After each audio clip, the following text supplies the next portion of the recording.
My husband swore he was stuck at the airport, but location history said otherwise, right outside his ex-wife's door.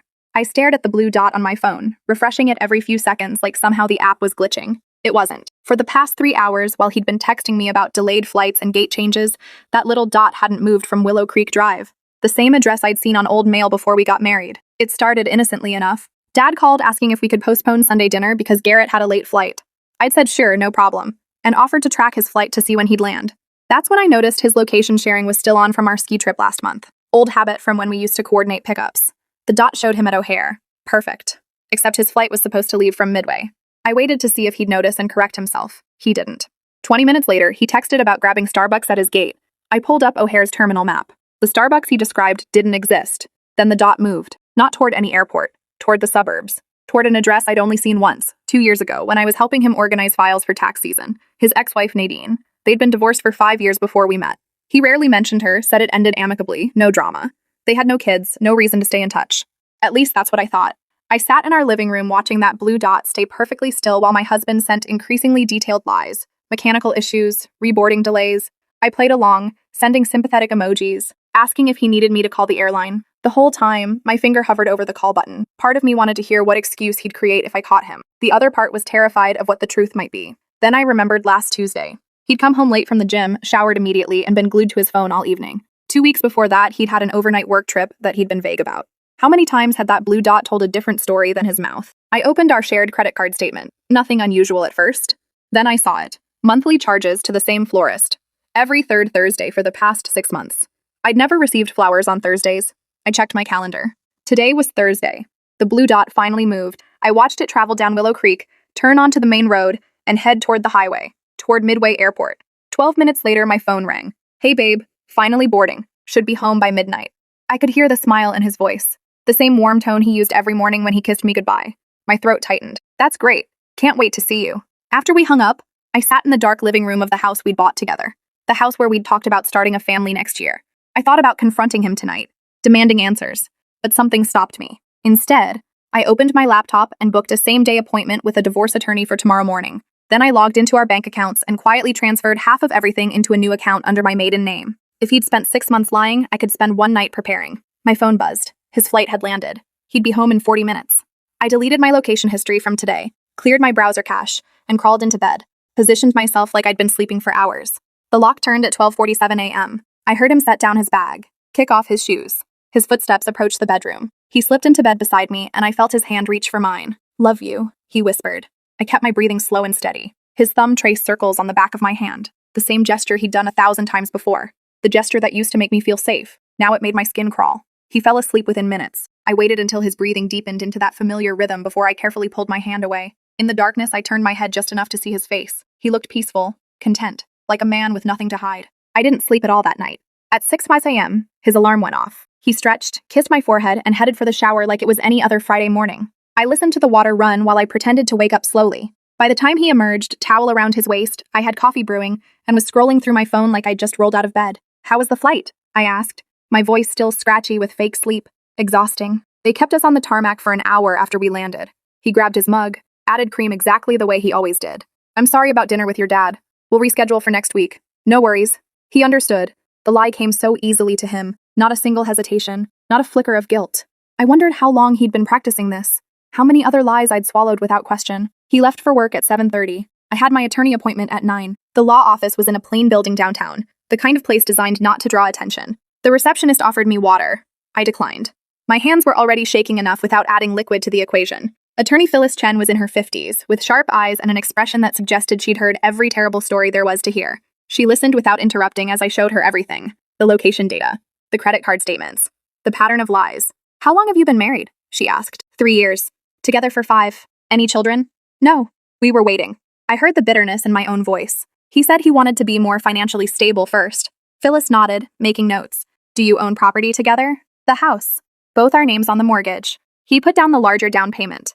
But I've been paying half the monthly. Good. And you've already secured separate finances? Last night? Smart. She looked up at me. Here's what I need you to understand. This process will be difficult. If you're not sure if there's any chance you want to try counseling first, now is the time to say so. I'm sure. Have you confronted him yet? No. My advice? Don't. Not until we have everything documented. Go home. Act normal. Keep collecting evidence if you can do it safely. The more we have, the better position you'll be in. I nodded, feeling numb. How long does this take? In this state? Minimum 6 months if it's uncontested. Longer if he fights it. 6 months. Half a year of pretending everything was fine. 6 months of sharing a bed with someone who'd been sharing himself with someone else. I left the office with a folder full of documents to sign and a timeline for what came next. First, we'd need to establish a paper trail, then serve him with papers, then negotiate division of assets. It all sounded so clinical, so businesslike. Like our marriage was just another transaction to be dissolved. I drove past Willow Creek Drive on my way home. I don't know what I expected to see. Nadine's house was a modest 2-story with blue shutters and a garden out front. Normal. Completely unremarkable. The kind of place where normal things happened. Or apparently where my husband spent his Thursday afternoons. Back at home, I did what Phyllis told me. I acted normal. I made dinner. When Garrett came home at 6:30, I asked about his day. Boring meetings, he said, loosening his tie. How was yours? Quiet. Caught up on some errands. We ate chicken and roasted vegetables while he told me about office politics and a difficult client. I laughed at the right moments, asked follow-up questions, played the role of the supportive wife so well I almost convinced myself. After dinner, while he watched television, I went upstairs and opened his laptop. I'd known his password since we got married. He'd never changed it. I felt sick doing it, like I was violating some sacred trust. Then I remembered the blue dot on Willow Creek Drive and my guilt evaporated. His email was a goldmine, not of love letters or explicit messages, but of calendar invites. Recurring appointments every other Thursday for the past 8 months. The location was listed as his ex-wife's address. The subject line simply said, appointment. I scrolled back further. The pattern went back over a year. Before the florist charges, before the mysterious late nights. I'd been married to him for 3 years, and he'd been seeing her for at least one of them. My hands hovered over the keyboard. I could confront him right now, march downstairs with this laptop and demand answers, but Phyllis's voice echoed in my head. Don't. Not yet. Instead, I forwarded every relevant email to my personal account. I took screenshots of his calendar. I documented everything with timestamps and dates. When I was finished, I cleared the browser history and closed the laptop exactly as I'd found it. Downstairs, Garrett was laughing at something on TV. I paused at the bottom of the stairs, watching him. His face lit up with genuine amusement, head thrown back, completely relaxed. This was the man I'd fallen in love with. Funny, kind, attentive. The man who'd proposed on a beach at sunset and cried when I said yes. When had he become someone else? Or had he always been this person and I'd just been too blind to see it? I joined him on the couch. He pulled me close, his arm around my shoulders. Miss me today? He asked, kissing the top of my head. Always. I lied. The weekend was torture. Saturday morning, he suggested we go to the farmer's market like we used to when we first moved in together. We wandered through stalls of fresh produce and handmade crafts, his hand in mine, looking like the perfect couple. People smiled at us. An older woman selling jam told us we gave her hope for young love. I wanted to scream. Sunday, we had dinner with Dad like Garrett had promised. He'd rescheduled it himself, called my father directly to apologize for missing last week. Dad loved Garrett, always had. They bonded over sports and grilling techniques. At the table, watching them laugh together, I felt the weight of what I knew pressing down on my chest. You okay, sweetheart? Dad asked, noticing my silence. Just tired. Work has been crazy. You take care of her, Dad said to Garrett, pointing his fork for emphasis. She works too hard. I know. I'm lucky to have her. Garrett squeezed my hand across the table. Dad beamed. I excused myself to the bathroom and cried silently for 5 minutes. On Monday, while Garrett was at work, I hired a private investigator. Phyllis had recommended him. His name was Vincent Delgado, and he had the kind of face that could disappear in a crowd. Perfect for surveillance. I need to know what's happening on Thursdays, I told him, sliding an envelope across his desk with half his fee inside. Just Thursdays? Start there. If you find something, we'll expand. What am I looking for specifically? Proof of an affair. Vincent didn't react. He'd probably heard this request 100 times. I'll need a recent photo of your husband and the address. I provided both. He said he'd have a report by Friday. That Thursday, I called in sick to work. Not because I was ill, but because I needed to see it for myself. I needed to watch him lie in real time. At 1 p.m., Garrett texted me. Heading into back-to-back meetings, might not respond for a few hours. At 1:15, his blue dot left his office building. I watched it travel the same route I'd seen the week before, straight to Willow Creek Drive. It arrived at 1:47 and stayed there. I sat in my car 3 blocks away. Vincent parked across the street from Nadine's house. I watched through binoculars as Garrett pulled into her driveway at 1:52. He didn't knock. He used a key. He had a key to his ex-wife's house. Vincent's camera clicked steadily, capturing every moment. Garrett disappeared inside. The door closed behind him. I waited. Vincent waited. At 4:30, the door opened. Garrett emerged first, checking his watch. Then Nadine appeared. She was prettier than I expected. Tall, with dark hair cut in a sleek bob. She wore yoga pants and an oversized sweater. They stood on her porch talking. She laughed at something he said. He kissed her cheek before leaving. Vincent got it all on camera. I followed Garrett's blue dot as it headed back toward his office. He'd be home by 6:30 like always. He'd tell me about his exhausting meetings and ask what I wanted for dinner, and I'd smile and pretend I hadn't just watched my marriage die. But I didn't go home. Instead, I drove to Nadine's house. I sat in my car across the street for 20 minutes, working up the courage. Finally, I walked to her door and knocked. She answered with a confused smile. Can I help you? I'm Garrett's wife. The smile vanished. Her face went pale. Oh God. Can I come in? She hesitated, then stepped aside. Her house was warm and lived in, full of plants and books. Photos covered the mantel. I recognized Garrett in several of them. Recent photos. Not from their marriage, but from now. I don't know what he's told you, Nadine said quietly, her hands shaking. But I need you to know something. That you're sleeping with my husband? We never divorced. The room tilted. What? Garrett and I? We never actually got divorced. The papers were never filed. We're still legally married. Tears filled her eyes. Which means, you're not. I sat down before my legs gave out. That's impossible. We had a wedding, a marriage license, a fraudulent one. I found out 6 months ago when I tried to apply for a mortgage. Our marriage is still on record. She grabbed a folder from her coffee table and handed it to me. Inside were legal documents, court records, proof that Garrett Freeman was still married to Nadine Chen. Why didn't you tell anyone? I asked, my voice barely a whisper. I did. I told him. He begged me to keep it quiet while he figured out how to fix it. He said you'd never understand, that it would break you. He promised he was going to tell you and make it right. She wiped her eyes. Every Thursday he comes here, and we work with lawyers trying to sort out this mess. That's all we're doing. I swear to you, we're not having an affair. We're trying to get divorced so you can actually be his wife. The flowers. The credit card charges. He's been paying for the legal fees. The flowers are for my mother. She has cancer. He still considers her family, I guess. Nadine laughed bitterly. I told him to just come clean with you, but he was terrified of losing you. I stared at the documents in my lap. Marriage certificate from 7 years ago. Court records showing no dissolution filed.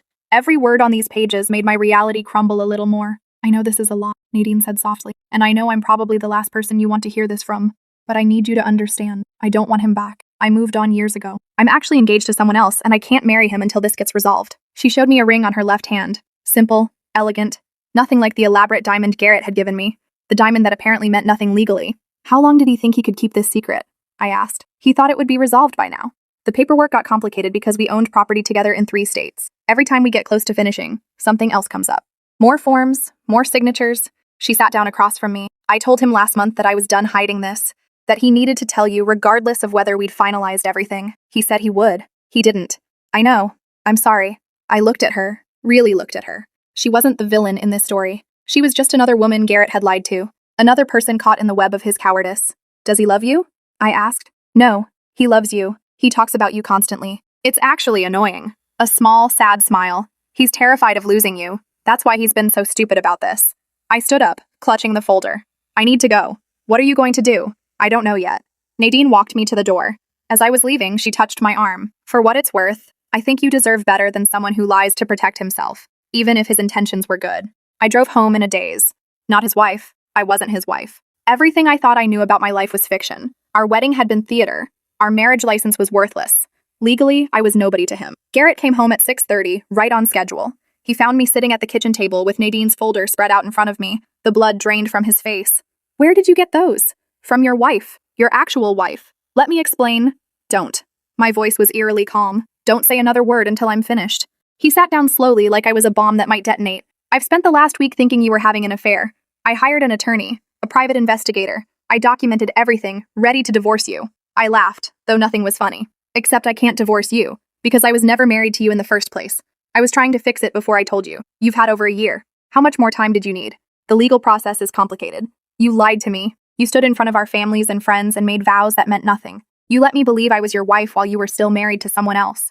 Do you understand how insane that is? I was scared. His voice cracked. I was so scared of losing you. When I realized the divorce had never gone through, I panicked. I thought I could fix it quickly and you'd never need to know. But it kept getting delayed. And the longer it went on, the harder it was to tell you. So you just kept lying. I love you. Everything about us is real except a piece of paper. That piece of paper is the only thing that makes it real, Garrett. Without it, I'm just someone you're living with. I have no legal rights, no protections. If something happened to you, I'd have nothing. Your actual wife would get everything. That's not true. Your will would be contested the second Nadine mentioned you were still married to her. Any decent lawyer would tear it apart. I stood up. I trusted you completely. I built my entire life around the idea that we were partners. Equal. Committed. But you treated me like I was too fragile to handle the truth. You are angry. You have every right to be. But please, let's work through this. We can get married for real once the divorce is final. We can fix this. When will that be? Another few months, maybe. Nadine's lawyers are finalizing the property division. And then what? We go to the courthouse and sign papers and pretend the last 3 years weren't built on a lie? It wasn't all a lie. My feelings weren't a lie. Our life together wasn't a lie. Yes, it was. Every single day you woke up knowing the truth and kept it from me was a lie. Every time you introduced me as your wife, that was a lie. Every anniversary we celebrated was fake. Tears streamed down his face. What do you want me to do? I want you to leave. This is my house. Actually, according to these documents, it's your marital property with Nadine. I just live here. I grabbed my purse. I'm going to stay with my dad. I need time to think. Don't call me. Don't text me. When I'm ready to talk, I'll reach out. Please don't leave like this. You left me like this a year ago. You just forgot to mention it. I walked out of the house we'd bought together, the house we'd made a home, and I didn't look back. Dad was shocked when I showed up with a suitcase, but he didn't ask questions. He set me up in my old childhood bedroom and made tea while I cried at his kitchen table. Do you want to tell me what happened? He finally asked. Garrett and I aren't actually married. His divorce from Nadine was never finalized. He's been lying about it for over a year. Dad's jaw tightened. That son of a... I know. What are you going to do? I don't know. Part of me wants to forgive him. He made a terrible mistake out of fear, not malice. But the other part of me knows I can't trust him anymore. How do you build a life with someone after this? You don't, Dad said firmly. Trust is everything. Without it, you have nothing. He's been my whole world for 5 years. Then it's time to build a new world. One where you're not someone's secret. I spent the next week in a fog. I called in sick to work. I ignored Garrett's calls and texts. I let my dad take care of me like I was 13 again, making my favorite meals and pretending not to notice when I cried. Vincent's report arrived on Friday. Photos of Garrett entering Nadine's house. Close-ups of him kissing her cheek.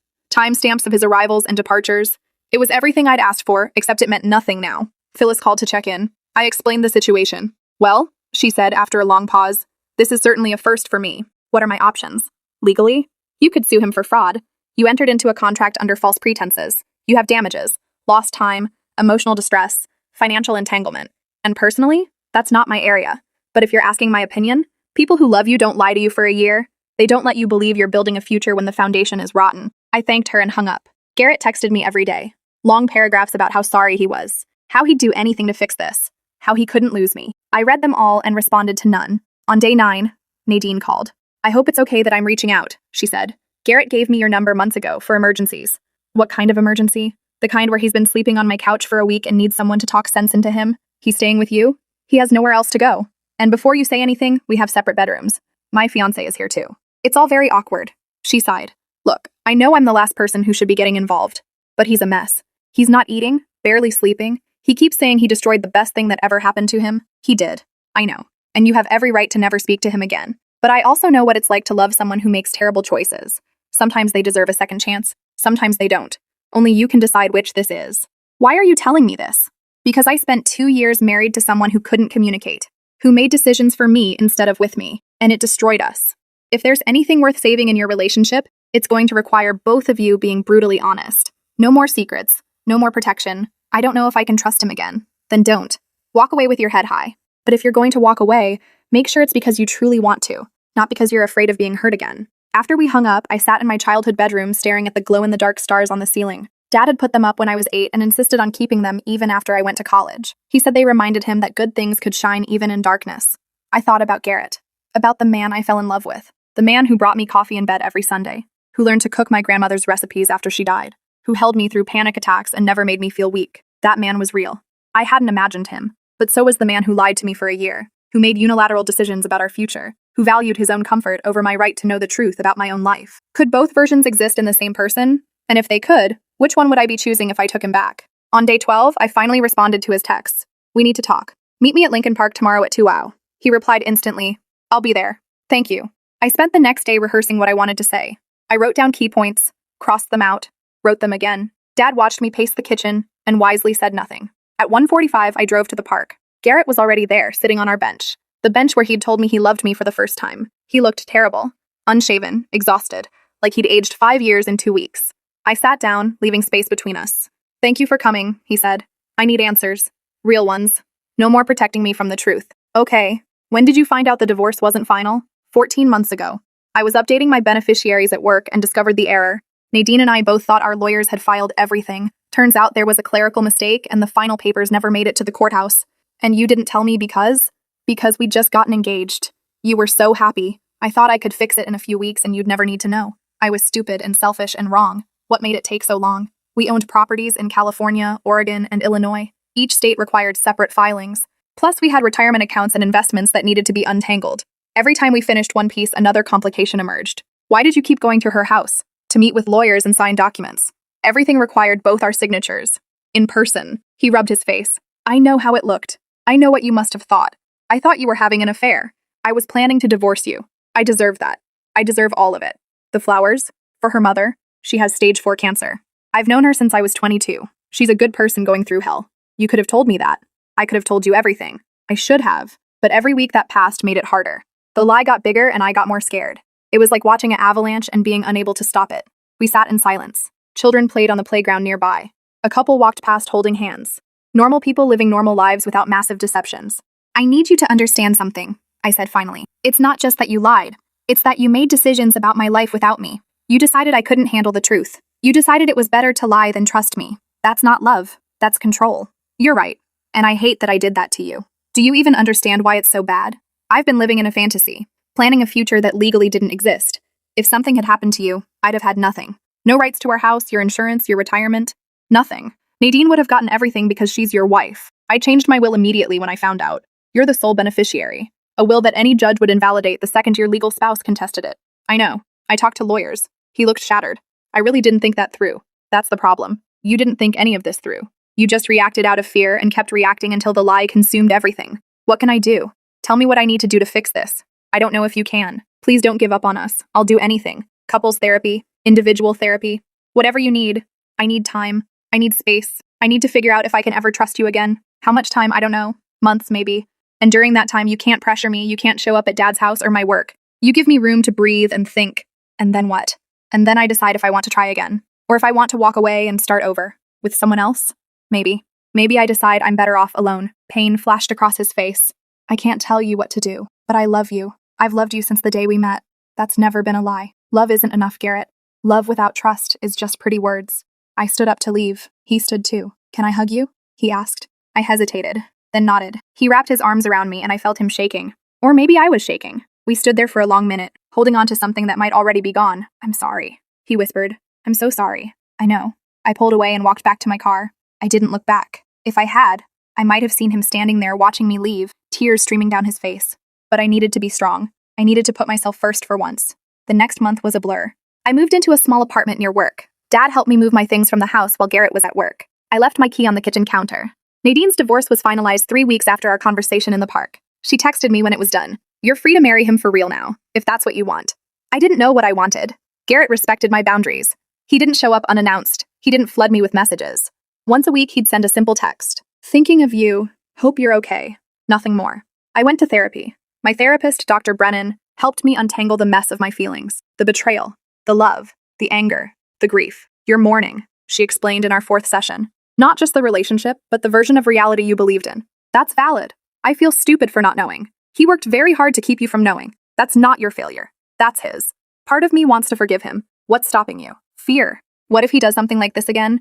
What if I'm just setting myself up for more pain? Those are valid concerns. Has he done anything since to rebuild your trust? He's given me space like I asked. He's in therapy himself. Nadine says he's taking it seriously. You're still talking to Nadine?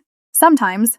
It's weird, but she gets it. She was married to him. She knows what it's like. Dr. Brennan smiled slightly. Sometimes the most unexpected people become our allies. 3 months after our park conversation, Garrett asked if we could meet again. I agreed, but this time I chose a coffee shop. Neutral territory. He looked better, healthier, like he'd been sleeping and eating and maybe even healing a little. How are you? He asked. Getting there. You? Same. Therapy helps. We ordered coffee and sat by the window. The conversation was stilted at first, both of us too careful. I finished the property settlement with Nadine, he said. Everything's legally clear now. The house is mine, fully. That's good. I want you to know that if we try again, I'll put your name on the deed. Equal ownership. You shouldn't have to trust me. You should have legal protection. I appreciate that. I've also been reading about rebuilding trust after betrayal, about transparency and accountability. I opened a completely transparent banking account. You'd have full access to everything. Passwords, statements, location sharing, all of it. That's a lot. It's what you deserve. What I should have given you from the start. I sipped my coffee, studying him. Are you doing this because you think it's what I want to hear? Or because you actually understand why it matters? Both. At first, it was about winning you back. But the more I worked through it in therapy, the more I realized how badly I failed you. How my fear made me selfish. I robbed you of your agency. I decided what you could handle instead of treating you like an equal partner. And if I said I wanted to try again, what would that look like? Slow. On your terms. Separate places at first. Rebuilding gradually. I wouldn't push for anything you're not ready for. What about marriage? Real marriage this time, only if and when you want it. There's no timeline. I looked out the window. People walked past living their lives. Some looked happy, some looked sad, all of them carrying their own invisible burdens. I'm not ready to say yes, I told him. But I'm not ready to say no either. That's enough. That's more than I deserve. I need you to understand something. If we do this, one more lie ends it. One more secret, one more omission, and I'm done. No second chances. I understand. And I need to be able to verify things, to check, without you getting defensive or hurt. Because rebuilding trust means I get to be paranoid until I'm not anymore. Whatever you need. We finished our coffee and made plans to have dinner the following week. Nothing fancy, just a meal and conversation. Baby steps. Over the next few months, we slowly rebuilt something. It wasn't what we had before. It couldn't be. But it was something new. Something more honest, maybe. He kept his promises. Full transparency. No secret meetings. If he was going somewhere, I knew about it. If he was talking to someone, he told me. It was almost too much information at first, but gradually, my anxiety eased. I met with Nadine a few times. She was getting married to her fiancé, Preston, in the spring. She invited me to the wedding. I declined politely, but we stayed in touch. It's weird, right? She said during one of our coffee meetups. That we're friends now. Extremely weird. For what it's worth, I think Garrett really has changed. Preston says he's different, more present, less avoidant. You talk about Garrett with your fiancé? Preston's a therapist. He finds the whole situation fascinating from a psychological perspective. She laughed. I married one emotionally unavailable man and got engaged to someone who wants to analyze everyone's feelings. I've got a type, apparently. 6 months after our first coffee shop meeting, Garrett asked if I wanted to move back in. Not as roommates, he clarified. As partners. Trying again for real. I don't know if I'm ready. Take your time. The offer stands whenever you are. Another month passed, then another. The space between us slowly closed. One night, I fell asleep on his couch watching a movie. I woke up with a blanket over me and a note on the coffee table. Didn't want to wake you. Coffee's ready for morning. I love you. It was such a small thing, but it felt safe, comfortable. Like maybe we could find our way back to each other. I moved back in that week. It wasn't perfect. We fought sometimes. There were moments when old fears bubbled up and I'd find myself checking his location compulsively. But he never complained. He understood that healing wasn't linear. A year after everything fell apart, we were making dinner together when he suddenly stopped chopping vegetables. What's wrong? I asked. Nothing's wrong. Everything's right. That's what scares me. What do you mean? I'm terrified I'll mess this up again. That I'll make another mistake and lose you. You will make mistakes. So will I. That's being human. What if it's a big mistake? Then we'll deal with it together. With honesty this time. He put down the knife and pulled me close. I don't deserve you. Probably not. But I'm choosing you anyway. Why? Because people are more than their worst moments. And because I've seen you do the work to be better. We got engaged again, for real this time, on a random Tuesday in March. No dramatic proposal. Just a conversation over breakfast where we both agreed we wanted to make it official. Should we have a wedding? He asked. God, no. Courthouse is fine. Your dad will be disappointed. Dad just wants me to be happy. We got married 3 weeks later. Just us, my dad, and 2 friends as witnesses. The judge who performed the ceremony had no idea about our history. To her, we were just another couple promising forever. This time, the marriage license was real. Afterward, we went out for pizza. How does it feel? My dad asked, raising his beer. Being actually married this time? Terrifying, Garrett admitted. And perfect. Don't screw it up again, Dad said, his tone friendly but his eyes serious. I won't, sir. Good. Because if you do, you'll have me to answer to. We laughed, but everyone at that table knew he meant it. That night, lying in bed, Garrett turned to me. Do you think you'll ever fully trust me again? I thought about it. I think trust isn't a destination. It's something we build every day through our choices. Some days I'll trust you completely. Some days I'll struggle. But as long as we're both committed to being honest, we'll be okay. I can live with that. Good, because that's all I've got. He kissed my forehead. It's everything. 2 years later, we're still navigating what forever means.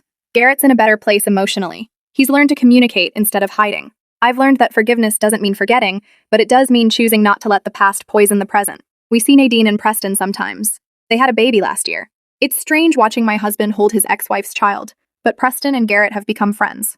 They go to basketball games together. Life is weird like that. Dad asks occasionally if I ever regret taking Garrett back. The truth is, some days I do. Some days I remember that year of lies and I feel the anger fresh. But most days, I remember that people are complicated. That love isn't about perfection. It's about showing up, even when it's hard, especially when it's hard. Last week, Garrett came home from work and handed me an envelope. What's this? I asked. Open it. Inside was a deed to our house, my name alongside his. Equal ownership, like he'd promised all those years ago. I know I already said I'd do this, he said, but I wanted to make sure it actually happened. No more promises, just action. I looked at the document, my name in official print, legally binding, and felt something loosen in my chest. Not forgiveness exactly, more like closure on a chapter I'd been stuck in. Thank you, I said. For what? For becoming the person I hoped you could be. That night, we ordered takeout and watched bad reality TV. Simple. Ordinary. The kind of boring evening that used to bore me but now felt precious. Because boring meant stable. Boring meant safe. Boring meant we'd survived. And sometimes survival is the greatest love story of all. So how did you like this story? If stories like these truly interest you, then this channel is made just for you. Tell us your thoughts in the comments below. And if you have any story ideas or topics you'd like us to cover next, share them with us. Because even a single comment from you helps us bring more powerful and meaningful stories. We read every single comment, and your support truly means everything to us. If you enjoyed this Reddit-style family drama and revenge story, please like this video, share it with someone who loves real-life stories, and subscribe to our channel Trail of Revenge so we can reach 100,000 subscribers together very soon. Don't forget to turn on the notification bell so you never miss a new powerful story from Trail of Revenge. Thank you so much for watching. Take care, have a wonderful day, and we'll meet again in the next video with another unforgettable story.